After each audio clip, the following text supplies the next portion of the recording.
Hi everybody. So I'm here. I have a weird voice today because I'm recovering from COVID, but I can't be sequestering all week without a little bit of movement.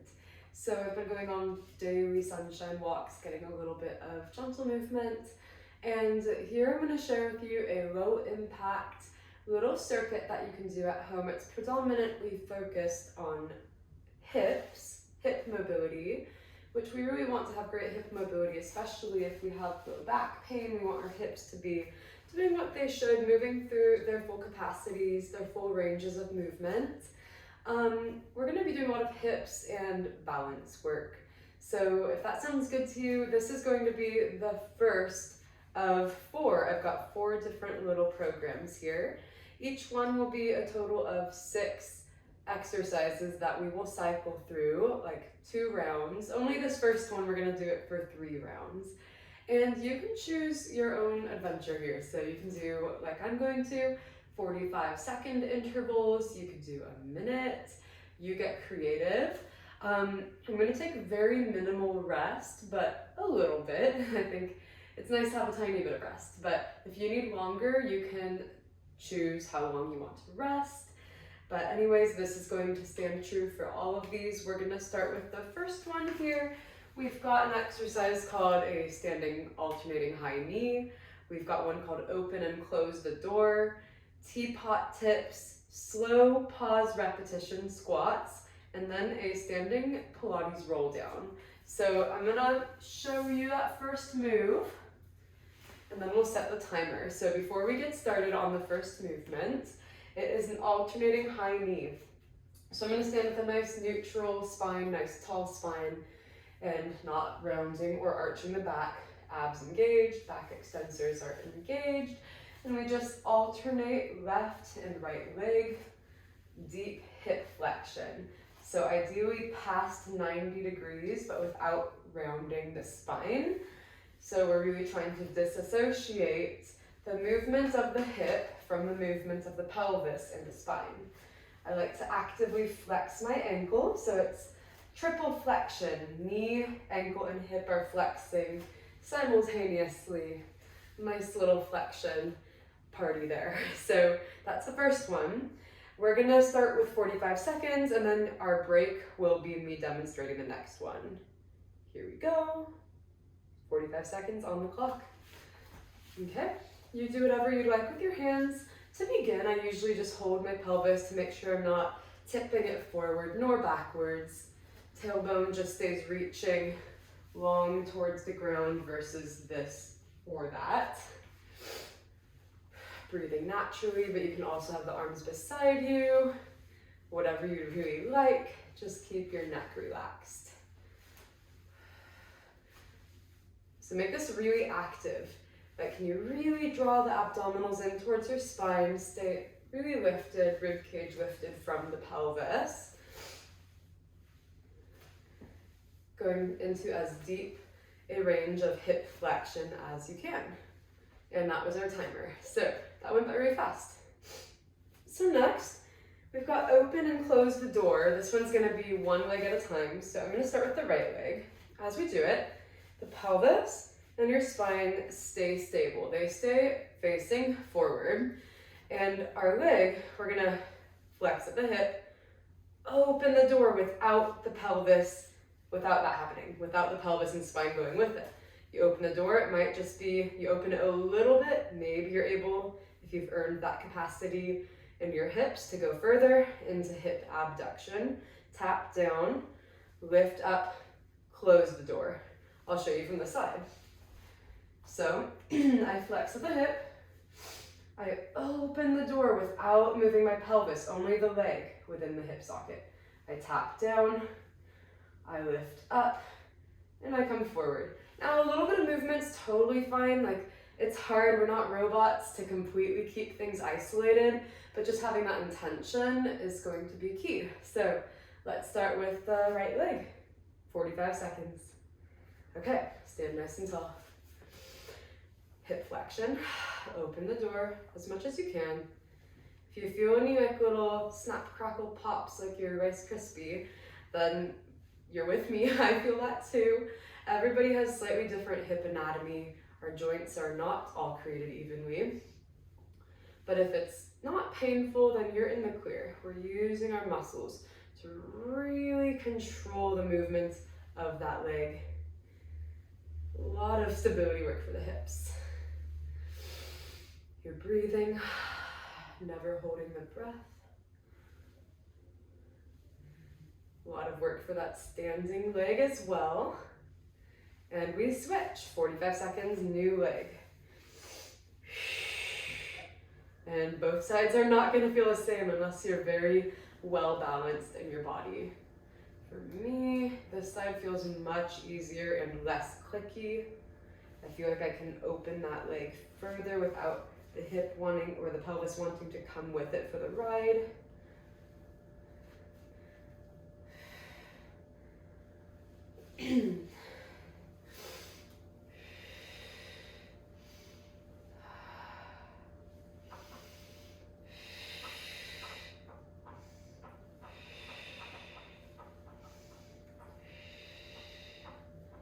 Find a focal point ahead of you that'll help you balance.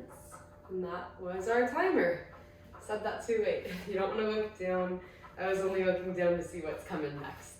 So what is next is our teapot tips. Now we're gonna do this one, let's see, in parallel to begin, but it can also be done in internal rotation of the hips. So like your toes and your kneecaps are slightly angled inward. If your knees were laser beams, they would make a big X crossing each other in front of you.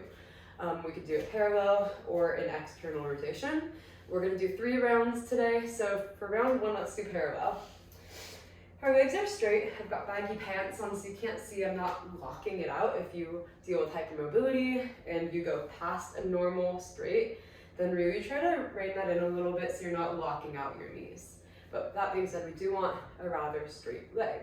So from here, our teapot tips. I'm gonna bring hands to the hips again. We keep our legs straight and we just shift our weight from leg to leg without like a big kick or anything like that. I'm trying to keep this good amount of space, like I'm wider than shoulder width apart. I'm wider than shoulders, and I'm just gonna shift from side to side. It's okay if you pick that leg up a little, but it's not like a massive side kick like you're trying to take someone out. Just this little shift side to side, almost like you're trying to find that tipping point where you could fall over. Woo, but you don't. Your hips and your abdominal muscles catch you, so to say. So they keep you upright. So we're gonna do that, making sure that our head, rib cage, pelvis all stay in a nice line. So I'm not collapsing into a side bend. I'm staying really tall as I shift from leg to leg. We're gonna start, here we go. 45 seconds, parallel. All right, it's as if you're between 2 little panes of glass. You're just going side to side. Pure lateral movement. Finding your balance and then shifting onto the other leg.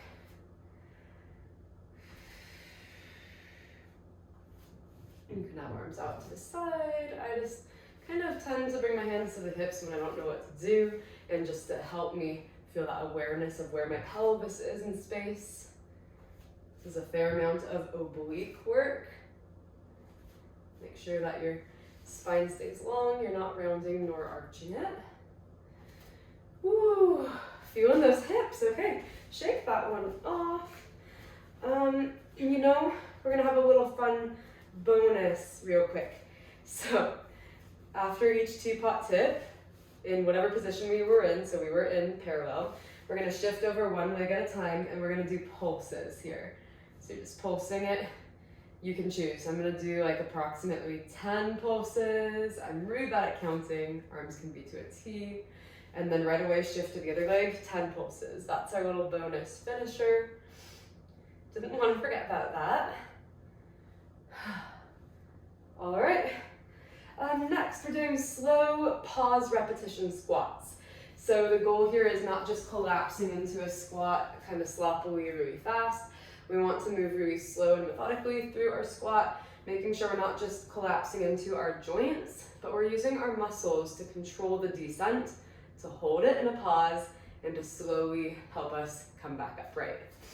So you can do whatever you like to squat in. I usually go between trying about either hip width, if I want more of a narrow focus, a little bit more at shoulder width, parallel, and then I sometimes prefer, like today, to go into a slight bit of toe out, a little bit of external hip rotation. I'll show you from like a diagonal angle. Okay, this is like one demonstration, then we'll start the clock. So you squat down really slowly, taking 5 counts to go to your depth, which I want to be no more than 90 degrees for today's purpose. Your knees do track forward a bit, your hips back, and your torso is leaning forward a bit, but not like a hip hinge, not like a tabletop. From here, you pause for 5 seconds, make sure your knees are tracking over the middle of your foot, roughly, and then you take 5 seconds to rise up. Really press down through the balls of your feet, from big toe to pinky toe, and your heel. I call that the tripod of the foot. So you're really pressing down evenly through both feet as you rise up. All right, we're gonna do that pause rep squats, painstakingly slow. Okay, here we go. Inhale, and we go. 1, 2, 3, 4, and pause. 1, 2, 3, 4, 5, and 1, 2, 3, 4, and 5. Repeat. Pause. Make sure you're not holding your breath again. Your neck is relaxed. Nice long spine. Exhale up. Abs drawing in the whole time. Slowly descending. Good squat mechanics here. Hold it. Our timer just went off, but we're going to complete this last one all the way up. Whew. Alrighty. So next, we're going to do a roll down. So parallel, hip width apart with your feet. Let's see. And I'll demonstrate the first one with us as we set the timer. So timer is on. Parallel, hip width apart. Stand tall like you're up against a wall. I like to start with a big inhale. And exhale to start your wave of flexion. So you're rounding your spine, the chin draws toward the chest to initiate. You slowly peel down one vertebra at a time. Arms are so relaxed. Knees are going to generously bend so we can bias more of a back stretch. Maybe give your neck a little wiggle if that feels good. If it doesn't, then keep it still. Take a big inhale. And then we exhale to start the roll back up, pressing through the feet, tucking that tailbone under and rounding the low back, mid back, the upper back. And that was already our clock, 45 seconds. So that one's really slow. It's more of like a nice little cherry on top, a nice stretch at the end of the round. So we would go through all of that again, and I'm not going to demonstrate all of that. You can go back and review, but I will show you the variations because with the second and third round here, we're going to change up the teapot tip. We were in parallel, so now I'm going to have you do the teapot tips in external rotation, pointing through the ankle, transferring your weight from foot to foot. After you do your 45 or whatever amount of seconds you would like to do, then you're going to pause on each side. And you're going to do 5 circles of that leg and then reverse for 5 on each side, of course. 5 circles. Smaller is going to be a little easier. If you want to challenge yourself, make it a slightly bigger circle. Then the third round, so everything else is the same. The third round, you're going to do internal rotation of the hip. If that doesn't feel good, repeat one of the 2, parallel or external rotation. Just a slight internal rotation. And I know it's awkward, you'll feel like a little penguin. And on this one, I like to kind of actively flex the ankle as I'm shifting from left to right. And then make sure that you don't lose it. Sometimes it starts to go back towards parallel. And then for your little bonus at the end, you're just gonna do leading more with the heel than the toe. So maintaining internal rotation of the hip. Ooh, you're gonna do 5 to 10 pulses just like we did with parallel, but leading with that heel really gets into glute medius, into those lateral hip stabilizer muscles. And that, my friends, is the entire round. So you'll do that 3 times, resting accordingly. Choose your own adventure, how long you want to do each one. 45 seconds is pretty nice. If you want to do a little less, maybe 30, a little more, maybe 60 seconds. Let me know how it goes, and check out the other 3. We're gonna do 3 more little rounds like this, sticking to the same workout pattern and the focus on hips and balance. All right, thank you for joining me. Let me know if you have any questions.